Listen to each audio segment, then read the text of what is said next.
वो चली गई। हाँ, वो चली गई।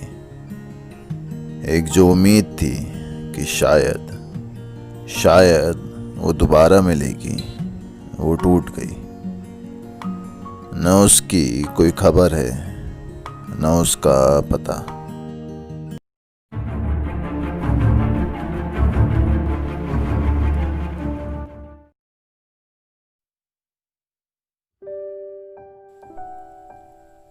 थोड़ा ही वक्त गुजरा था मेट्रो में, शाम की ऑफिस वाली भीड़ में। मेरा फ़ोन बजता है, एक अननोन नंबर से कॉल आई है। 2 सेकंड कुछ सोचने के बाद मैं फ़ोन उठाता हूँ। Yes, who is this? तो कैसा रहा इंटरव्यू?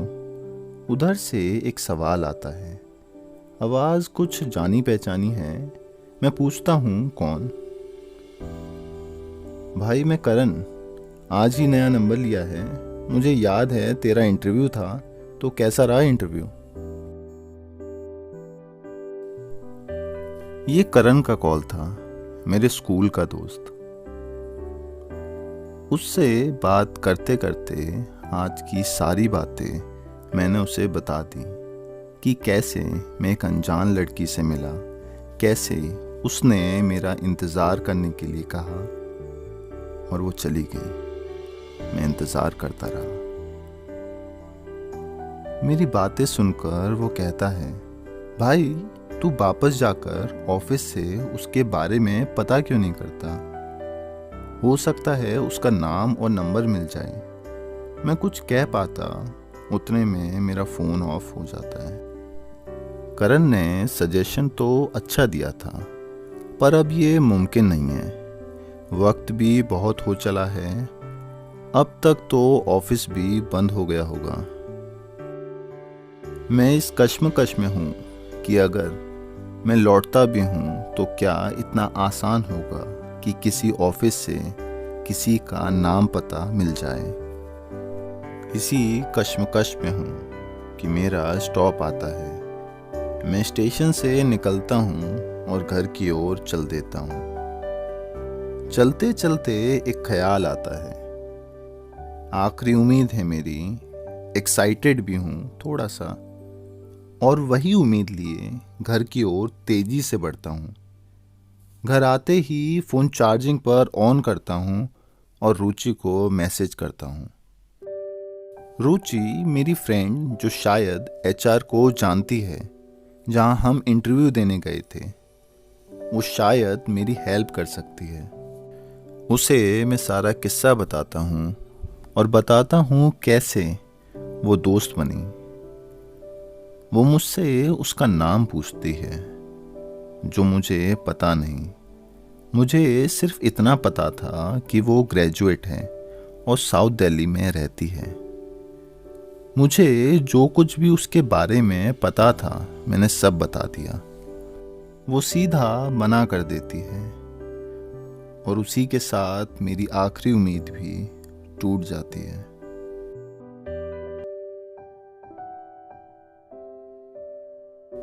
कुछ देर बाद अचानक से रुचि का कॉल आता है और वो मुझसे पूछती है, सच सच बताना, मुझसे झूठ मत बोलना, क्या वो तुम्हें सच्ची में पसंद है? क्या वो भी तुम्हारी दोस्त है? देखो, वैसे तो ये काफ़ी मुश्किल है, फिर भी मैं अपने दोस्त से बात करती हूँ। अगर मुमकिन हुआ तो वो तुम्हें उसका नंबर दे सकती है। शायद जो मैंने आखिरी मैसेज भेजा था, उसकी ना के बाद वो मेरे जज्बात को समझ गई। शायद दिल के एहसास को समझ गई। वो मेरे आखिरी मैसेज के हर अल्फाज को समझ गई। अगले दिन मैं रुचि के मैसेज का बेसब्री से इंतज़ार कर रहा था। तभी याद आता है, जब हम मिले थे तब उसने मुझे एक नंबर दिया था।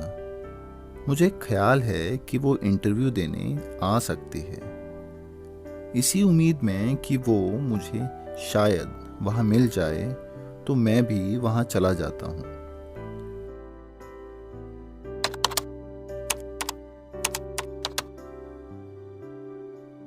शाम के 4 बज गए हैं। हर शख्स को देख लिया है। कुछ मुस्कुराते और रोते हुए चेहरों को देख लिया है, पर उसकी एक झलक तक नहीं दिखी। अब सिर्फ 2 ही शख्स बचे हैं पूरे हॉल में। एक कोने में मैं बैठा हूं और उसका इंतजार कर रहा हूं। तभी मेरी नज़र उस लड़की पर पड़ती है जो दूसरी तरफ दीवार से लगी एक कुर्सी पर किताब पढ़ रही है, और उसकी जुल्फों ने चेहरे को ढक रखा है। मुझे एहसास होता है कि ये वही हैं, और जैसे ही मैं उसकी तरफ बढ़ता हूँ एक आवाज़ आती है, नीलम, इट्स योर टर्न। और मेरी उम्मीदें फिर चकनाचूर हो जाती हैं। मैं निराश होकर वहाँ से निकल रहा हूँ। कुछ कदम सीढ़ियाँ उतरी ही होती हैं कि एक मैसेज आता है,